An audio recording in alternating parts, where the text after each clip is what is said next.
Good morning, Tigers. I'm Becca Pasteris, and with me is Nicole Kelly, former Miss Iowa, here at Mizzou to talk about disability, history, and culture.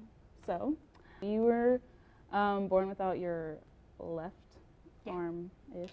Yeah. And so, what kind of challenges did you have to face growing up with your disability? Sure. Yeah. So you're right. I was born without my left hand. So my arm actually goes down. I have my elbow, and it goes down about 1.5 inches past my elbow, and just kind of ends there. Okay. So I guess what really I faced was just people assuming that I wasn't sure how to adapt to things. Mm-hmm. So a lot of times people are overly excited to ask me if they can help, or it's the extreme opposite, where they're too scared to ask me anything about needing help or am I able to adapt. But because having one hand is all that I've known, I've learned to become very adaptable right away, immediately, because it's all that I ever knew, right?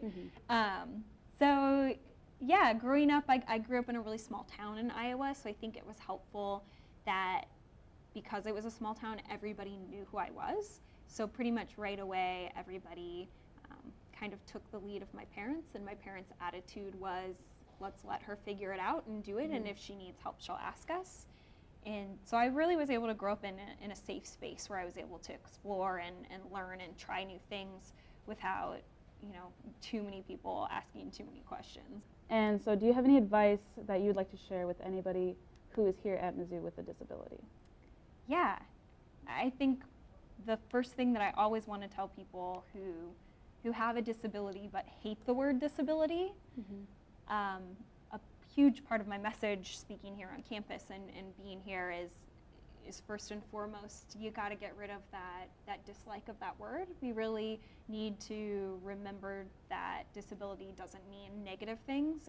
It is an adaptive community. It means strong, it means beautiful, it means powerful, it means really positive words. So first I would encourage people really to take pride in the fact that they have a disability at all.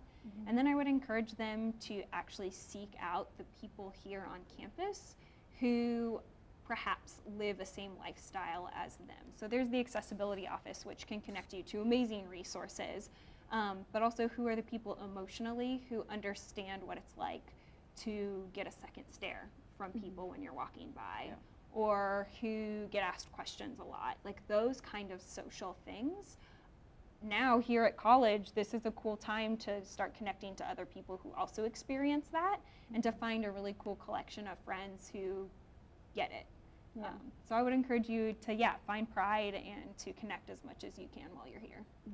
Great. And so Halloween's right around the corner, and you've got this super cool bionic arm, which, oh heck yeah. Do you have any cool Halloween costumes in mind? I totally do. So a couple years ago, I was Furiosa from Mad Max, which was a super fun costume to do. I didn't wear a prosthetic for that because Charlize Theron in it, they CGI'd her hand out. But this year I am planning on being old man Luke Skywalker. And it's going to be great. I have the whole beard, the whole cape, the whole 9 yards. I have the entire costume ready to go. So I take Halloween very seriously. Oh, I see that. You have to. That's amazing. Yeah. Thank you so much for coming on the show. I really appreciate it. Back to you guys.